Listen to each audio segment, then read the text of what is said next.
Тема сьогоднішня у нас сформульована як «Від збереження до розвитку. Порядок денний для України та її корінних народів» уже сьогодні. Ясна річ, що ми обговорювали попередньо ті теми, і люди думали про ті теми, які тут обговорюватимуться.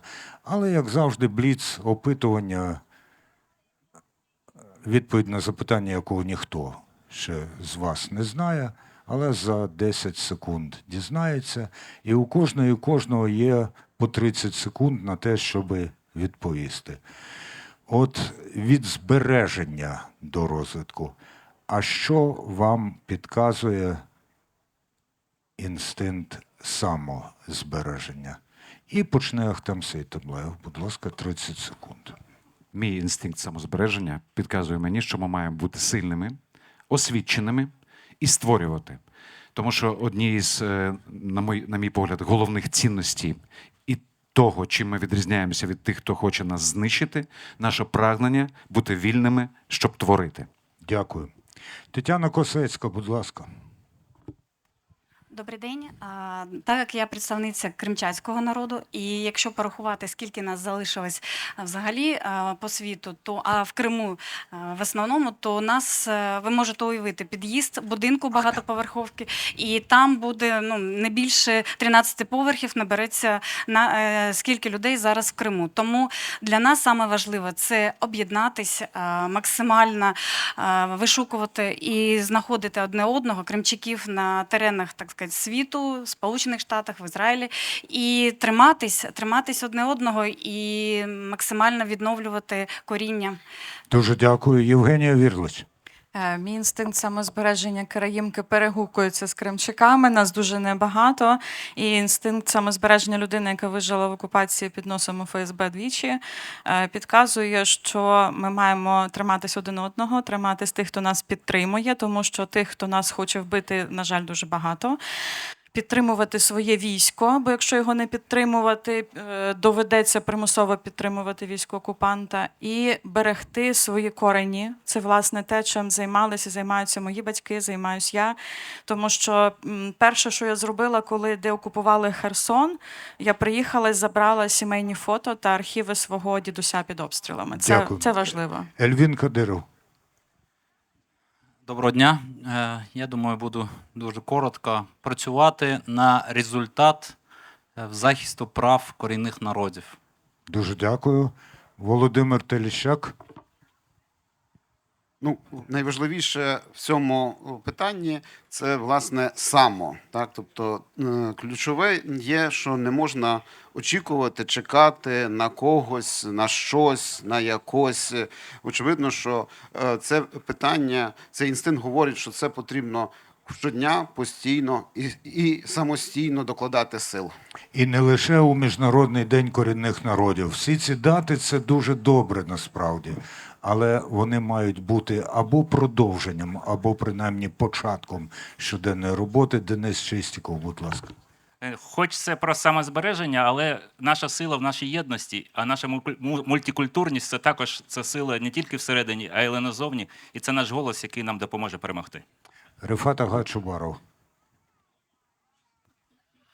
Коли ми жили в вигнанні, наші батьки говорили, що ми можемо зберегтися лише на своїй землі. І казали нам боротися за повернення.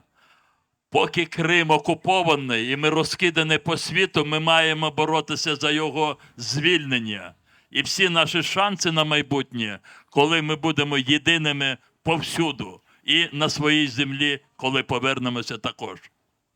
Дякую, Рифат Ага. Це перегукується із тією ключовою промовою, яку ми від вас почули на початку, бо насправді я не сприймаю те, що пролунало як вітальні слова. Це настрій і налаштування на нашу роботу. І зараз буде запитання до пані Тетяни, пані Євгенії і до вас, Рифат Ага, як до представників спільнот. Закон є, ми про нього вже говорили.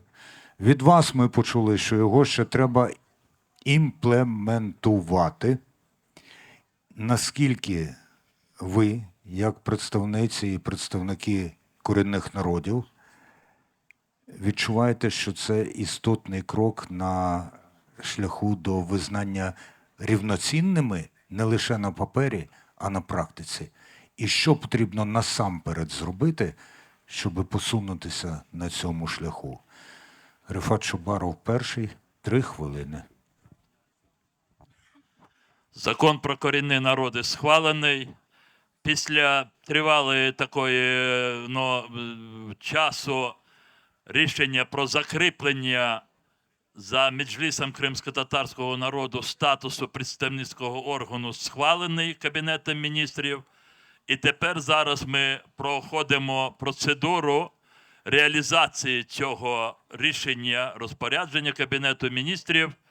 Ви розумієте, для того, щоб Меджліс кримськотатарського народу, щоб він набрав всі якості публічної, юридичної особи, потрібно ще внести певні зміни у відповідні закони. Ми цим займаємося, і я зараз можу тільки подякувати і Міністерству юстиції, і інші відповідні міністерства за сприяння цій роботі. Це потребує деякого часу. Якщо ми цей шлях пройдемо достатньо швидко і так твердо, це відкриває одразу шляхи для представницьких органів, як вони будуть створені караїмського і кримчакського народів. Бо ми, Меджліс кримськотатарського народу, зараз державою створюємо той механізм, якого ніколи не було в українській державі, бо ніколи не визнавалися корінні народи. Ми є першопроходці, і до цього треба відноситися з розумінням, з повагою і, можливо, з деяким терпінням. І тоді, коли ми вибудуємо всю цю правову конструкцію, яка дозволить повністю імплементувати закон про корінні народи, ми можемо сказати, що тепер рівні права є і на папері, і в реальному житті. Дякую, Рефат Ага. Одна, можливо, побажання. Коли будете дякувати уряду і так далі, дякуйте їм дуже наполегливо, відчуваючи, скільки людей насправді за вами. І це не лише люди із корінних народів. Це дуже доречна порада, бо це українські реалії. Дякую дуже. Ну і оскільки Рефат Ага згадав тут про караїмів і кримчаків, надаємо слово представницям цих народів. Євгенія Вірлич, перша. Вірлич, так. Перша і підтема. Закон взагалі-то передбачає ще й державну допомогу, і фінансування, висвітлення і так далі, і так далі. Наскільки ви з вашим досвідом роботи у засобах масової комунікації вважаєте, що це здійсненне за наших умов? Так, я, власне, про це і хотіла говорити, тому що я б звикла до того, що кожен має на своєму місці робити те, що у нього добре виходить. Здається, в медіа у мене трошки виходить. І я саме представниця караїмського народу і 35 років прожила в Херсоні, де, власне, ми сьогодні порахували, поки йшли сюди. Я в 5-му поколінні караїмів живу в Херсоні. І ця історична ретроспектива і взагалі все те, що відбувається в Херсоні сьогодні, відбувалось протягом щонайменше 2 століть караїмської історії, це доволі цікаво. І, як на мене, держава може і має підтримувати саме висвітлення в медіа життя корінних народів, зараз не лише про караїмів, а кримських татар і кримчаків. Тим паче, що дуже часто херсонські медіа все ж таки беруть тему Криму, тому що Крим завжди, по-перше, поруч, а по-друге, ми всі пов'язані з Кримом так чи інакше. Немає херсонця, який би не був пов'язаний з Кримом, просто його не існує. Тому ми завжди висвітлюємо теми Криму так само. Тому мені здається, що державна підтримка медіа, комунікації, книговидання, сьогодні це дуже болюча тема у світі світлі того, як Росія знищує склади, як вона знищує книгарні, і як яскраві представники літератури гинуть на фронті, здобуваючи перемогу над Росією, але це теж має бути підтримка історичних досліджень щодо історії караїмсько-кримсько-татарського, кримчацького народів також має бути, тому що це дуже складна тема. І сьогодні дуже важко досліджувати саме на офіційному рівні, тобто прийти в аспірантуру і сказати, що я хочу досліджувати, важко, тому що мало дослідників, які здатні вести цю тему. Тому я впевнена в тому, що, по-перше, ми маємо переймати досвід тієї самої сусідньої Польщі або Литви, де є багато ну як багато, у нас в принципі не багато, але є спільноти, і держава може підтримувати медіа і взагалом комунікації щодо корінних народів. Пані Тетяно, на що найбільше розраховують кримчуки, якщо взагалі розраховують з боку держави? Що вам найпотрібніше зараз? Дякую за питання. По-перше, я всіх вітаю. Вітаю братів, сестер з нашим міжнародним днем корінних народів України і світу. А повертаючись до питання, мабуть, скажу найважливіше, найцінніше і те, що дійсно для нас зараз обговорюється нашою малочисленною спільнотою саме на теренах України на підконтрольній частині. Давайте почнемо з того, що ми дійсно малочисленний корінний народ України. Нас всього по світу, по останнім підрахунку, по-моєму, у 2001 році нас було 1200, навіть менше, десь 800-1200 по світу. А в Криму, я вже повторююсь. По-друге, саме важливе, що я би сказала, що нам важливо, те, що сталося безпосередньо, коли офіційно Україна визнала кримчаків корінним народом, і тим самим підтвердила нашу ідентичність та колективні права, мають бути визнані, захищені та гарантовані нашою державою. І що саме важливо, наш основний і єдиний етнографічний музей зараз знаходиться в Акмеджисі, в Сімферополі, і в нас немає можливості проводити дослідження, історичні дослідження, етнографічні дослідження.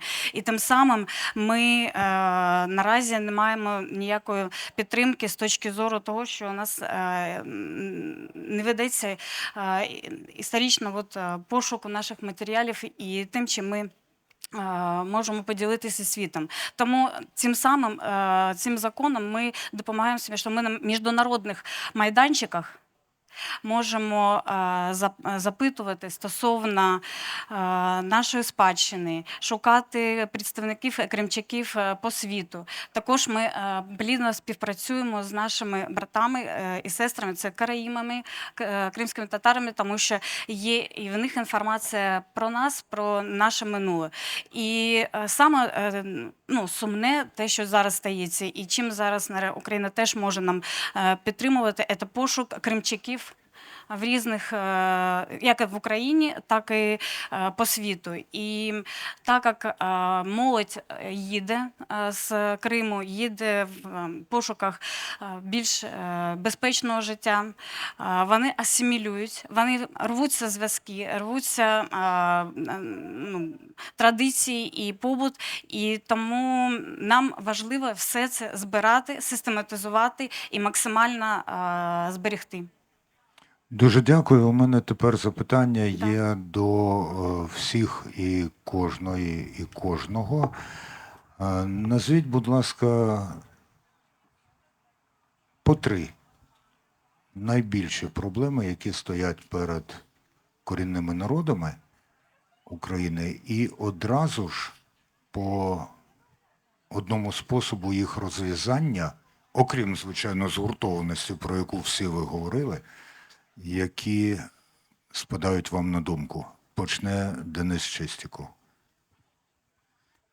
Перше, це долученість корінних народів до творення державної політики не тільки в якості громадських організацій, але участь в самої державної політики як посадовців. Це також дуже важливо, чого відчувається дефіцит. І зараз ми намагаємось долучити. На жаль, і мало. І заробітна плата, ми розуміємо, молодь – це переміщені люди з окупованих територій. І побут – це перше, а державна служба не завжди може залучити. Друге – це молодь. І це важливо залучати молодь до цієї роботи, оскільки ми розуміємо, що корінні народи це не тільки історія, це і про майбутнє. І щоб майбутнє було, треба активніше залучати. Ми бачимо, як залучається молодь в кримсько-татарській спільноті, але цього треба ще більше в караїмів і кримчаків, чого ми комунікуємо, але, на жаль, цього недостатньо.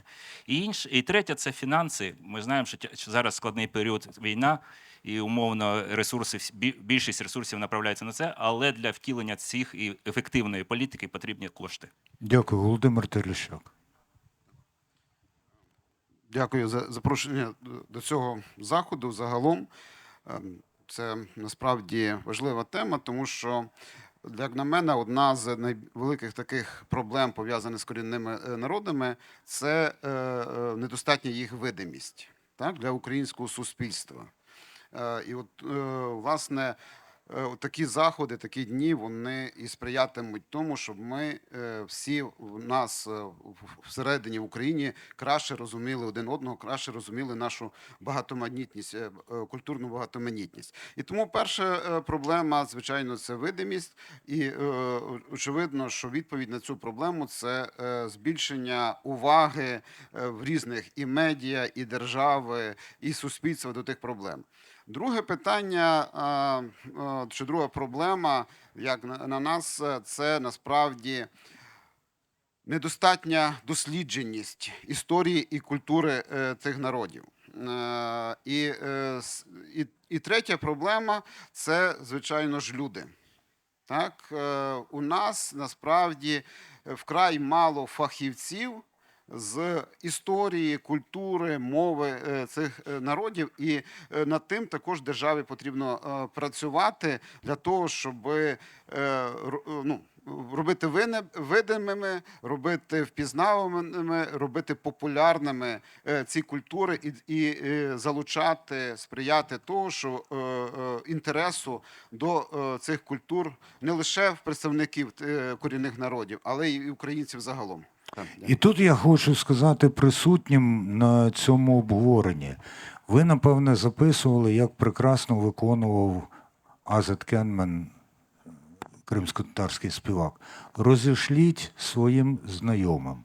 Тому що не треба чекати, поки держава і дослідники звернуть на вас увагу.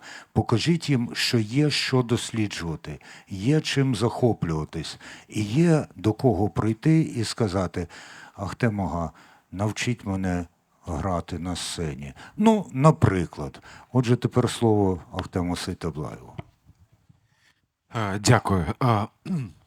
Я абсолютно підтримую ті тези, про які сказали поважні колеги і представники державних інституцій. Це дійсно така терра інкогніта, яку ми спільно маємо заповнювати. І необізнаність, і мала підсвіченість, і питання того, чим ми можемо допомогти більш молодим, скажімо так, людям проявляти себе із числа, в тому числі корінних народів, проявляти себе в державних інституціях, приймати активну участь в створенні тої держави, в якої ми мріємо жити. Однак почну з першої проблеми, яка для всіх, я переконаний, очевидна, це те, що наша спільна мала батьківщина тимчасово окупована.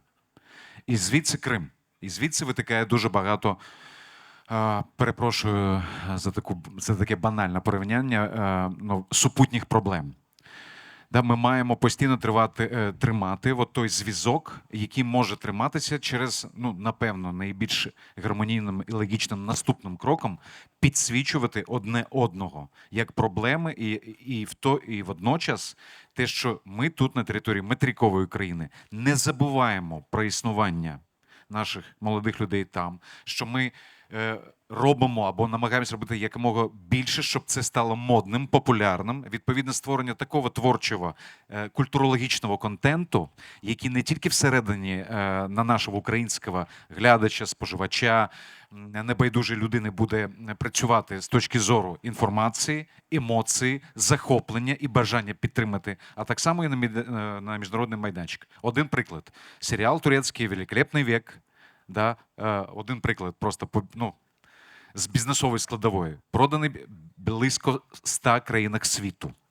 Навіть тут в Україні, коли на початку першого сезону або на початку другого сезону ти заходив в будь-яке таке публічне місце, обов'язково через 2-3 хвилини ти чув, ти бачив наступну серію, або ти бачила наступну серію, ти бачила, що відбувалося там. Тобто, ми можемо створювати і повинні створювати такий культурологічний проєкт в освітній площині, в мас-маркеті, якщо хочете, але якісному мас-маркеті, який буде наочно демонструвати своєю якістю, розповіддю, інформативністю, як тут всередині країни, наскільки наша країна спільна да багата національностями, традиціями, об'єднаними.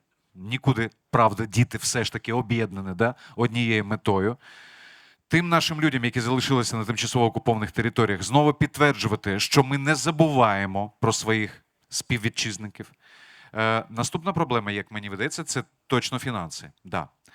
І третє, недостатність нашої особистої, індивідуальної увімкненості, скажімо так, в ці процеси. Тому що ми доволі часто чекаємо, що хтось за нас щось зробить. І тому ми багато чого розпочинаємо, в тому числі для того, щоб пам'ять про наш спільний Крим, вона матеріалізувалася. В нашому випадку це на території Національного музею української архітектури та побуту, близько селища Пірогова, з нашою метою, спільною метою, я сподіваюся, побудувати кримськотатарську експозицію на території цього музею. А місце вже визначили? Звичайно. Більш того, заклали фундамент першої садиби. Більш того, вже розробили архітектурні проєкти всієї кримськотатарської експозиції.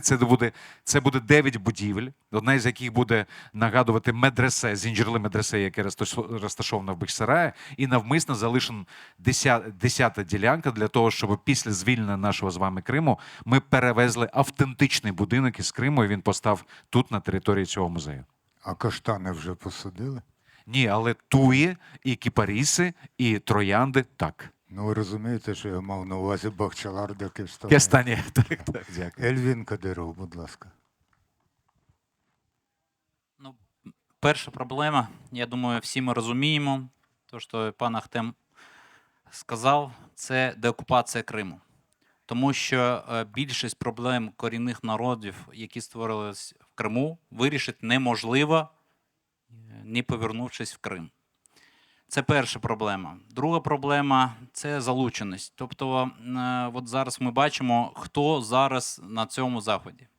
Тобто, це повинна держава проводити такі заходи і запрошувати корінні народи. Ми почали, але будемо працювати в цьому напрямку, щоб залученість була більша. Держава повинна рахувати не кількість людей, а рахувати, що це корінний народ, якщо навіть він маленький. Треба повага, треба робити все, щоб цей корінний народ мог використовувати всі права в цій країні. Це друге. Третє – це зв'язок з Кримом. Чому? Тому що більшість, наприклад, кримських татар знаходяться в Криму, і повинен бути зв'язок, щоб вони відчували, що вони не самі, і ми не окремо, і що ми робимо все залежне від себе для вирішення їх питань. Тому що корінні народи – це, по-перше, люди. А у людей є проблеми. І є проблеми, які ми можемо спробувати вирішити. На прикладі політв'язнів і інші питання. Дякую. Дякую, Ельвіне. І тепер запитання до Рефата Аги, як голови Меджлісу кримськотатарського народу. Тут йшлося про кримчаків і караїмів як малочисленні народи, зовсім малочисленні народи. Ви доклали дуже багато зусиль до того, щоб Меджліс було визнано представницьким органом. Чи передбачається в структурі Меджлісу представництво кримчаків і караїмів? Бо я знаю, що ви все одно опікуєтеся їхніми проблемами, але, можливо, це треба якось задокументувати. Я зараз буду просити трошки вашої уваги. Бо, можливо, здається, що ми трошки говоримо про якісь такі віддалені речі.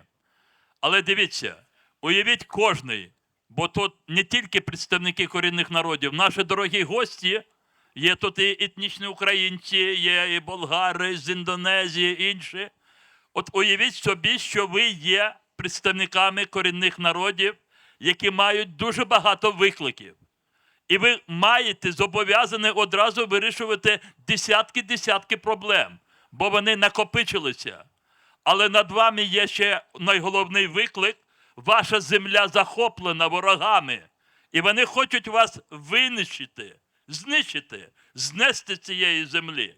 І отже, хочете ви не хочете, ви ставите пріоритет завдання звільнення своєї землі.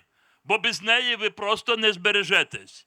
Отже, перше завдання – звільнення Криму, відновлення суверенітету Української держави. Добре, повернулися. Що далі? Знаємо, що робити, але треба, ми говорили тут про єдність. Треба знову звірити, чи ми всі вірно розуміємо, що будемо робити. Курултай збирається. Збирається Курултай, ще раз вибірює всі завдання для кримсько-татарського народу. Обирає новий меджліс. Висовує нових політиків. Для чого? Щоб бути представленими владі. Навіщо?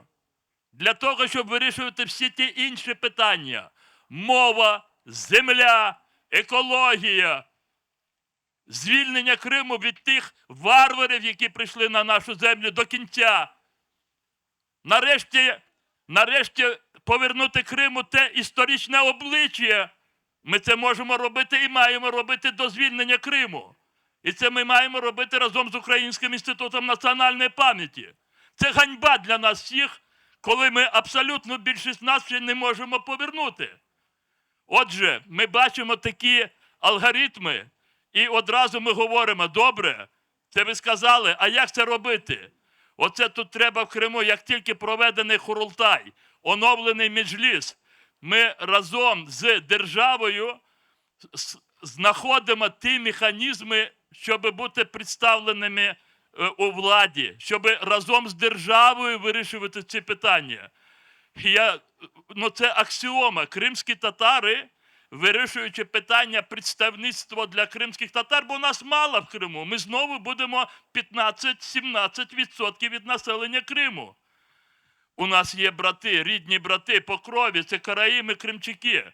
Зрозуміло, що ми, знаходячи механізм для представленості, ми обов'язково знайдемо для них механізм, бо такого бути не може, що кримські татари представлені будуть у владі, а караїми, кримчаки – ні.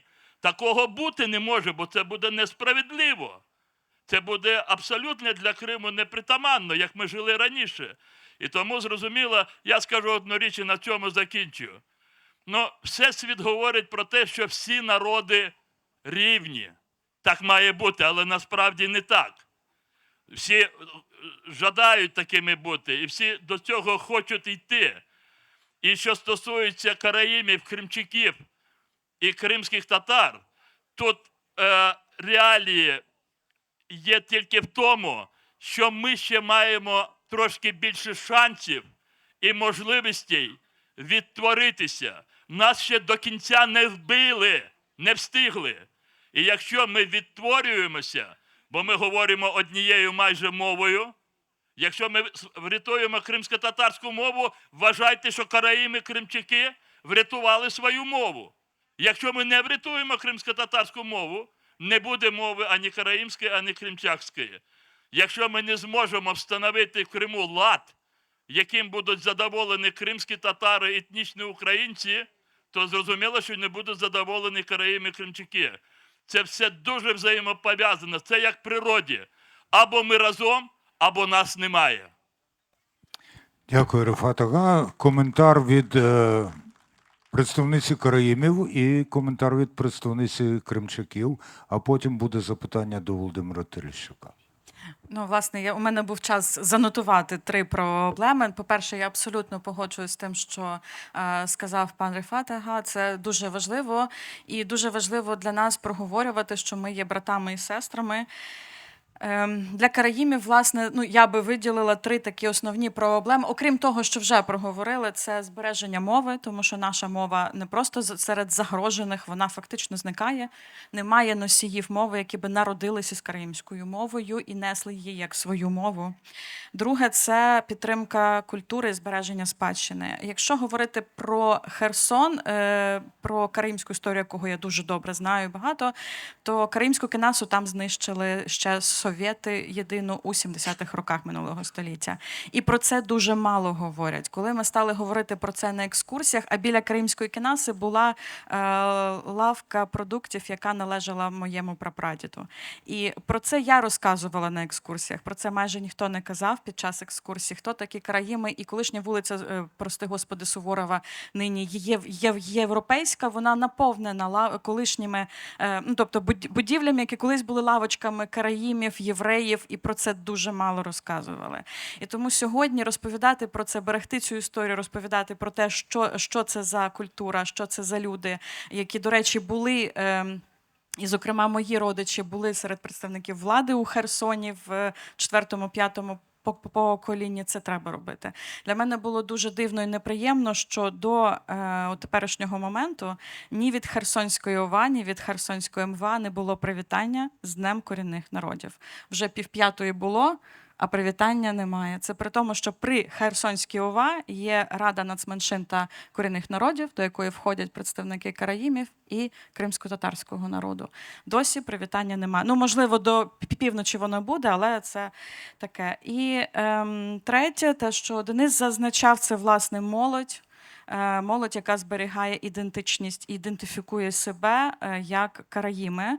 Тому що, да, це зараз вже трошки більше цього є, але цього має бути ще більше. Ми маємо пишатись цим. Ну і, власне, вирішення – це, як на мене, державна підтримка і підтримка з нашого боку братів, сестер, тих, хто, власне, якщо людина має проблему, вона має бути першою зацікавленою її вирішенні. Тому ми разом з державною підтримкою можемо вирішити ці проблеми. А зараз я ступлю на небезпечний ґрунт, і коли мова вже зайшла про кенаси, Так. що ви скажете про республіканський будинок актора у Києві? Ну, тут можна довго говорити про Ні, це. скажіть коротко. Ну, так, звісно, треба повертати і Все, ясно, більше про це прийнято. говорити. Тим більше ми враховуємо думку Ахтема Сейтаблаєва. Так, у нас про тут це. двоє зацікавлених, що не Дякую. менше. Пані Тетяно, будь ласка. Я не експерт, я кримчачка. Кримчачка, яка в дуже глибокому поколінні. І для себе скажу так, що я це відкрила, щоб ви розуміли, мабуть, не раніше, ніж нульові 2000-ні роки. Дуже глибоке моє коріння, боялася взагалі висвітлювати, що ми кримчаки, тому що пам'ять Голокосту Другої світовій була дуже сильна. Сильна була часи Радянщини, і це теж приховувалось. Коли я переїхала в Київ, щоб ви всі розуміли, я тільки в 25-му році, вже повномасштабна війна. Я так хотіла знайти хоч когось кримчака, хто мені був з моєї землі рідної.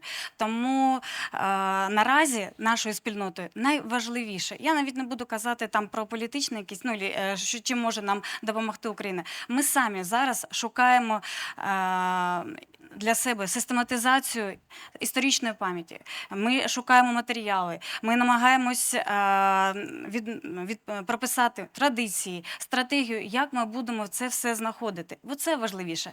Тому, мабуть, найважливіше для нас і найцінніше, якщо будуть висвітлювати про хто такі кримчаки, які кримчаки зараз є на підконтрольній території. Тому що нас, об'єктивно, 3-4 людини. І всі вони відомі. Є експерт В'ячеслав Амброза, є Петро Кашуков, який зараз в лавах ЗСУ. Тому, мабуть, найважливіше, щоб про нас казали правдиву інформацію. І з нами, як мінімум, зверталися, щоб ми могли допомогти, проанонсувати і продемонструвати цю інформацію. Тому найважливіше – це підтримка. І ми все ж сподіваємось, що наступний рік це буде вже представницький орган кримчаків на підконтрольній території. Є пропозиція підконтрольну територію називати вільною. Вільною, да, Це- я з вами дам. Так, краще відповідає Підтримую. дійсності. Да. Дякую. І запитання до Володимира Теліщака. От пролунало вперше в цій дискусії слово «Голокост». У всіх нас б'ється в пам'яті і в свідомості слово «Голодомор». Слово «сюргюн» не дуже відомо в Україні. Як зробити так, щоб на загальноукраїнському рівні Голодомор, Голокост, Сюргюн і оцінка їх, і свідомість того, що це було і не має статися знову, були явищами одного плану, однієї величини? Ну, очевидно, що ця робота робиться, тому що ми вже маємо, держава прийняла і дала політичну оцінку на законодавчому рівні. Очевидно, що зараз для нас спільне всіх завдання – це доносити інформацію, говорити про це як, власне, як в першу чергу, як злочини. Так? Тому що дуже часто ми про ті сторінки, ми їх пам'ятаємо як трагедії. Так? Ми їх пам'ятаємо як страшні трагедії, але це одна складова. Тому що ці трагедії стали результатом свідомого злочину. Так, свідомого спрямованого злочину з метою знищити національні етнічні групи українців, євреїв, кримських татар та інших національних груп в Криму.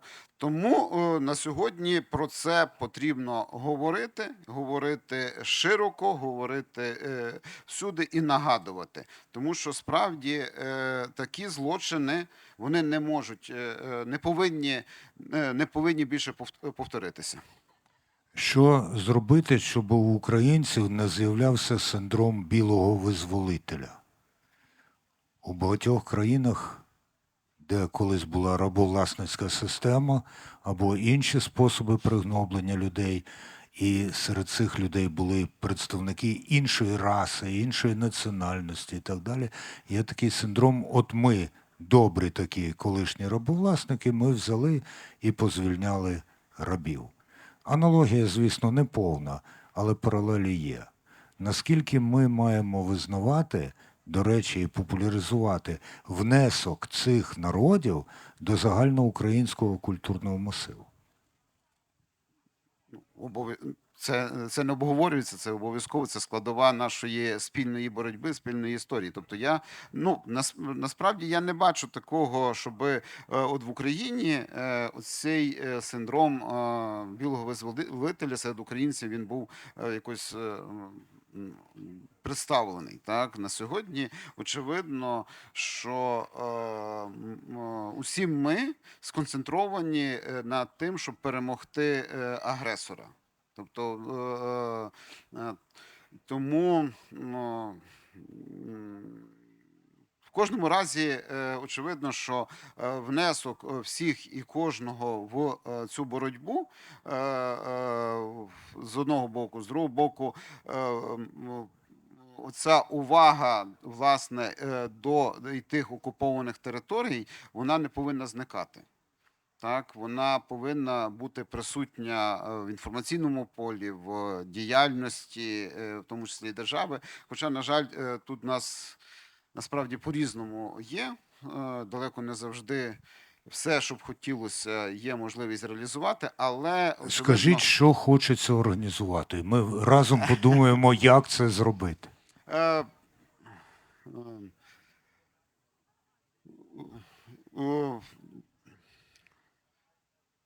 Найважливіше, пам'ять має бути збережена, так? Зафіксована, збережена і оприявлена. І тут, знову ж таки, дуже важливо має значення співпраця держави і небайдужих усіх. Тому що, насправді, наша історія і навіть історія спротиву є набагато багатогранна, ніж вона представлена чи в офіційному наративі, і навіть в медіа. Ну так от, і що ж зробити, щоб вона була представлена ширше? знову ж таки створювати ті продукти, культурні, інформаційні, наукові продукти, які би фіксували, продовжували. А для цього потрібно знову ж таки і ресурси, і люди, і команди, які б над цим працювали. Я от, до речі, подумав, ну це такі ідеї час від часу виникають. Ми поки що тут, ну крім натяку, мені здається, Рефата Агі не говорили про топоніміку, перейменування. От пані Тетяна назвала Сімферополь як Месджитом, що ми зрозуміли, так? Але є варіант, що перейменування має відбуватися не лише на території Криму. Воно має відбуватися частково, принаймні, на території материкової України, де є вулиці, названі, скажімо, радянськими, російськими за топонімами, та, їх можна переназивати на кримсько-татарські, караїмські, кримчакські. Треба про це подумати, бодай у якості експерименту. До речі, із залученням громад. І ще одне дуже важливе, як на мене, питання, це питання, отак, пане Володимире, згоден з вами, ми всі зараз зосереджені, ну це перебільшення, що всі, але дуже багато з нас зосереджені на перемозі над ворогом і так далі. Але так само вже дехто тут казав, що треба думати про те, що буде після перемоги. І тут постає питання кримсько-татарської національної автономії, національно-територіальної автономії. І мені здається, що зараз цю ідею потрібно дуже і дуже пояснювати, популяризувати і показати, наскільки корисно це буде для української держави в цілому. Хто готова чи готовий заперечити? Нема тих, хто готовий чи готовий заперечити. Хто готовий або готова розвинути цю тезу? Так, будь ласка, пане Я Денис. почну. Тут спочатку те, що я бачу, не вистачає дискусії самої кримсько-татарській спільноті і єдиної точки зору, щоб розуміли, який йде від кримських татар до інших народів і спільнот, які є. От коли вона сформується, тоді треба розширювати дискусію вже до більшого кола, оскільки знову ж таки на цьому маніпулює Російська Федерація, створюючи різні міфи. І от їх треба якраз гасити і прокомуніковувати. І тут в цьому, що і є спільність, комунікація і спільне бачення. От пройти ці етапи, а ми навіть зараз, ну, дискусія вже є в кримськотатарському народі, але її треба розширювати і залучати більше не тільки експертів, а й сторін, які планують після деокупації повертатися до Криму. Дякую. Хто ще готовий чи готовий? Беремо, так, будь ласка. Я, можливо, точно нового нічого не скажу, да? Але Іноді повторення старого вимовніше. від ніж щось повторення нове. не стариться молитва, як то кажуть. Да. Точно, що є можливість зробити на рівні державних інституцій, як на мене, да? То кількістю і якістю промоції того, чому це важливо, ну, комусь нікого ж не тригерить названня Татар-Бунар в Одеській області, Кагарлик в Київській області. Ну, нікого ж не тригерить. Да? Ми настільки звикли. Ой, Ахтема, чесно кажучи, мене так тригерить вживання слова «фудкорт» і в українській, і в кримсько-татарській мовах, що я думаю, скільки ми одне в одного запозичили, а тепер разом беремо там щось таке, що ні нам, ні... Так ось, да, абсолютно з вами погоджуюсь. Продовжую цю тему, що точно в інформаційній складовій, да, чи то буде це єдиний марафон інформаційних новин, чи то буде це цільові програми, починаючи з середньоосвітніх шкіл, де не одна сторінка в посібнику з історії буде присвячена, або один абзац буде присвячений тому, що, мовляв, на території України живуть різноманітні народи, да?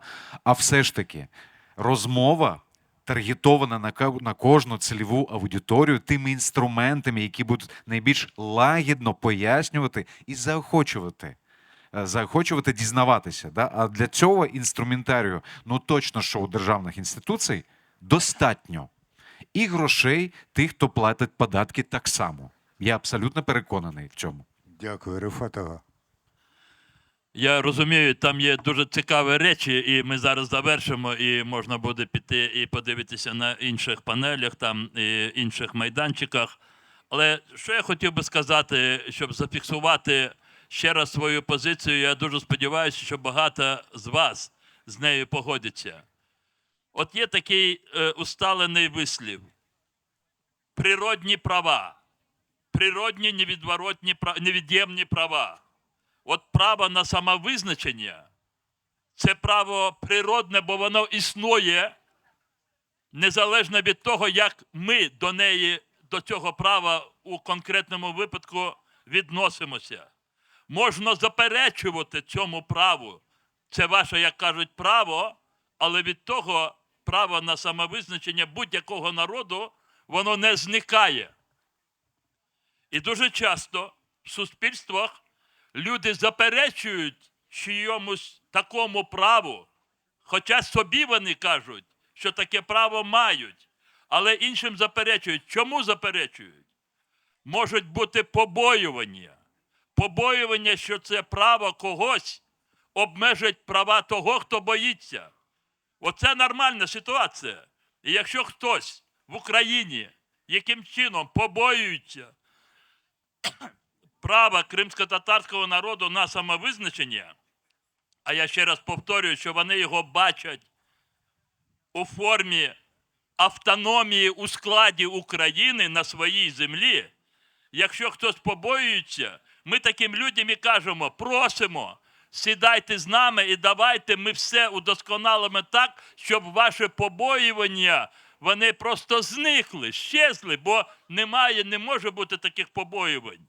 І тому це все виписується правом. Тому я просто, ви запросили пана Андрія, чи хтось на цю тему хоче висказатися. Право кримських татар на самовизначення на своїй землі, воно невід'ємно, природне, воно закріплене в законі України про корінні народи і дуже чітко записано право на самовизначення у складі української держави. Отже, наступний крок, до якого ми пройшли цей крок, але є частина людей з суспільства України, які кажуть ні, але далі не хочуть говорити. Треба говорити. Дуже дякую. І Рифат Ага вже зробив натяк на те, що у нас час потроху совується. І Муслім Умеров, який сказав мені вдягати костюм на цю модерацію, підходив до мене і сказав на вухо, що час добігає кінця. Тому у кожного з вас зараз буде по 2 хвилини для відповіді на запитання за 10 років, коли ми вже перемогли. Якою ви бачите свою спільноту? І це стосується не лише людей з корінних народів, які є тут, але й 2 українців, які є учасниками дискусії. Тому що на самому початку ми говорили про сплетеність, опору і тримання одні за одних. Тому про українців теж доведеться сказати. А от в якому порядку це буде зроблено? Почнемо з Ельвіна Кадирова.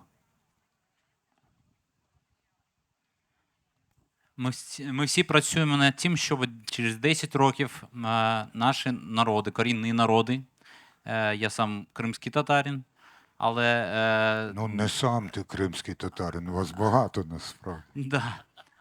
Але ми працюємо в напрямку інституції уповноваженого по захисту прав всіх, і в тому напрямку корінних народів, це і кримчаки, і караїми, як визначено законом про корінні народи України.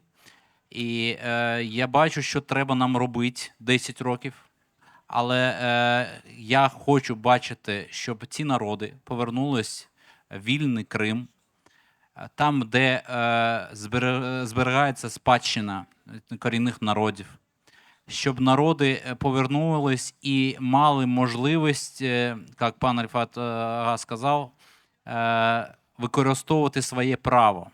Право на те, щоб в своїй країні, в Україні, мати право проживати в Криму, а яким буде Крим, буде визначатись кримчані і насамперед це корінні народи. І я хочу, щоб ці народи були єдними, щоб вони, пройдя повномасштабну війну, більше 12 років окупації, ми могли би взяти уроки і зробити роботу над помилками, які відбувалися раніше в Криму, щоб це не повторювалося. Дякую. Дякую. Ахтем Сейтомлаєв. Чи вірно я зрозумів запитання Крим звільнений? І от через 10 років після дня звільнення Крима, да? Яким уявляю? Я уявляю бурхливе сперечання. Я уявляю дуже активну політичну діяльність. Я уявляю незгоду одного з одним по будь-якому питанню. Я уявляю намагання нас всіх продовжувати поширювати знання одне про одного і сперечання в цьому контексті так само. З єдиною, дуже важливою, як на мене, відмінністю. Ми на своїй землі. Ми формуємо порядок денний. Ми сперечаємось про те, як зробити так, щоб кожному з нас жилось комфортно, безпечно, змістовно і з можливістю сталого розвитку. Але, напевно, ознаками життя є в тому числі активна життєдіяльність кожного з нас. Тому я від усього серця бажаю, щоб ми були дуже активними, сперечалися в тому, як нам зробити краще. І навіть ці спори будуть дуже емоційними, аби приводили нас до спільного, все ж таки, спільного до знаменнику, де кожному із нас комфортно. Дуже дякую, Володимир Телічак. Питання дуже широке, з одного боку, з іншого боку. Насправді, якщо повернутися навіть назад, то от одним із тих завдань Українського інституту національної пам'яті, над яким ми працювали і продовжуємо працювати, це, так би мовити, позбавити цієї об'єктивності у ставленні до власної історії. Так, того відчуття до власної історії, яке там ще колись Винниченко назвав, що її не можна читати без брому. І очевидно, що Україна як суспільство пройшла значний шлях в зміні своєї оцінки свого минулого. Так, і ми починаємо це минуле краще розуміти і гордитися. Так? І ось це відчуття того, що ми маємо в минулому, сучасному і майбутньому чим гордитися, от мені б хотілося, щоб це відчуття через 10 років було у всіх нас спільно. І Глибока відповідь на широке питання. Дякую. Денис Шестиков. Ну, я хотів би ще раз зазначити, що 10 років після перемога – це територіальна цілісність в тих кордонах 91-го року і повернуті всі політв'язні. От це хотілося бачити через 10 років. Друге, це вже нове покоління 10 років, і ми якраз через 10 років ми будемо відчувати дефіцит населення, і щоб він не суттєво вплинув на нас і на нашу політику, і ми залишались такими ж якісними і отримали... А нас врятують 4 чи більше? Було таке гасло. Також тут слід відзначити, як вже зазначили, що ми любимо сперечатися. І щоб політика сперечань все ж таки була якісна, і вона давала результат. І ми навчилися як дискусії, правильної політики дискусії. Тому я бачу таке Україну через 10 років. Дуже дякую, Тетяна Косецька. Можна я наслаждуся? Через 10 років я в Криму, в Керчі. Це звучить так, мить дуже приємно. Головне, я скажу так, що кримчаки – це не просто історія Крима, така архаїчна, це частина сучасної України. Тому ми себе бачимо проактивними в своїй позиції. Ми бачимо себе, що ми зберігаємо спадщину і дійсно ми зможемо передати її поколінням наступним. Це важливо. На теренах, маю надію, рідного Криму. Дуже дякую. Євгенія Вірлась. Я продовжу, мабуть, після Тетяни, тому що в мене теж така була фантазія стосовно того, що через 10 років я в рідній Кафі, це Феодосія, я там народилась, п'ю каву, тому що якщо у людей на 80% організм складається з води, то у мене з кави. І ми в бібліотеці, в будь-якій бібліотеці Криму бачимо книжки караїмською мовою і книжки про караїмів українською, кримчаків, кримських татар. Ми об'єднані, причому суперечками, незгодами, тому що це наша особливість. В кожному з міст Криму є вулиці, вулиця Караїмська або вулиця на честь когось із діячів караїмського народу, так само кримсько-татарського, кримчацького. В Херсоні відновлені будинки, які належали караїмам. Це здебільшого дуже історичні з глибокою історією. Караїмська кенаса в Києві належить караїмській спільноті. Відновлена караїмська кенаса в Херсоні, тим паче там зараз якраз звільнили нещодавно І дане місце. відремонтована у Харкові. І відремонтована, відновлена у Харкові. І обов'язково в Херсоні, на жаль, так і не перейменували, тому що люди не проголосували, але знову ж таки це нестача ось цієї політики промоції. Знову є вулиця Караїмська, тому що вона історично була, вона зараз називається вулицею Філатова, вона веде до Караїмського кладовища. Його херсонці старшого покоління, до речі, так і називають Караїмське кладовище. Там, до речі, завжди було дуже багато кав'ярень. І от це через 10 років ми знову маємо пити каву на вулиці Караїмській в Херсоні. Дякую. Рифат Чубаров. Я думаю, що ми всі усвідомлюємо, що українське суспільство вийде з цієї війни з перемогою, в цьому немає сумнівів, але дуже втомлено. І тому буде нелегко і через 10 років. Але тим не менш, я особисто вірю в те, і ми будемо робити все для того, щоб в Криму вже ніколи не було так, як було до 2014 року. Коли, скажімо, я виходив на трибуну Верховної Ради Автономної Республіки Крим і виступав українською мовою, то всі тупали ногами і не давали мені говорити. Я переходив на кримсько-татарську, вони мовчали, бо боялися. Я думаю, що такого вже не буде ніколи. Я думаю, що не буде монополії більшості, чисельної більшості, якою б вона не була. І не буде ультиматуму меншості. Ми будемо робити все для того, щоб ті, хто бореться за свої права, при тому вони обов'язково б розуміли, що права інших поруч з ними, тих, хто знаходиться, мають бути не менше, ніж вони виборюють для себе. От таким ми бачимо Крим і будемо таким його робити. Більшість учасників обговорення тією чи іншою мірою висловлювали думку, що потрібно знати минуле. Слухаючи їх, я думаю, що в мене збільшилося знань про майбутнє.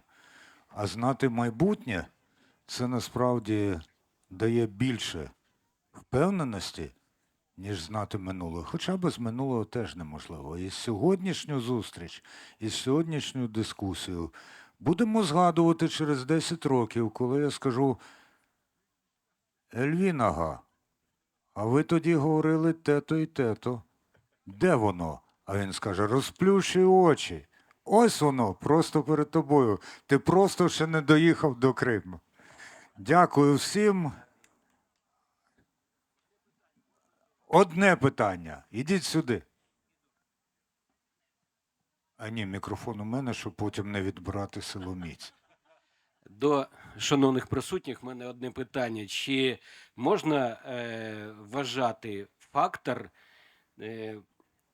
ефективного відновлення Криму економічного, соціального, демографічного саме за умов кримсько-татарської автономії дуже вагомив у дискусіях з противниками цієї автономії? Дякую. Нагадую, що на запитання, які починаються зі слова «чий», можна відповідати «так» або «ні». Хто перший скаже «так»? Чи можна вважати чинник кримсько-татарської національно-територіальної автономії вагомим чинником у дискусії з її противниками, якщо і коли вона має велике значення для господарчого і іншого розвитку Криму? Як порадив наш вельмишановний модератор Андрій, якого ми всі любимо, одним словом, так, але продовжую одним ще реченням. Поведінка суспільства, кримського суспільства має бути чемним, збалансованим, розумним, чого ви ніколи не досягнете, якщо природні невід'ємні права корінного народу не будуть відновлені. От і все. Дуже дякую. Оплески на адресу учасниць і учасників дискусії. Величезне вам спасибі.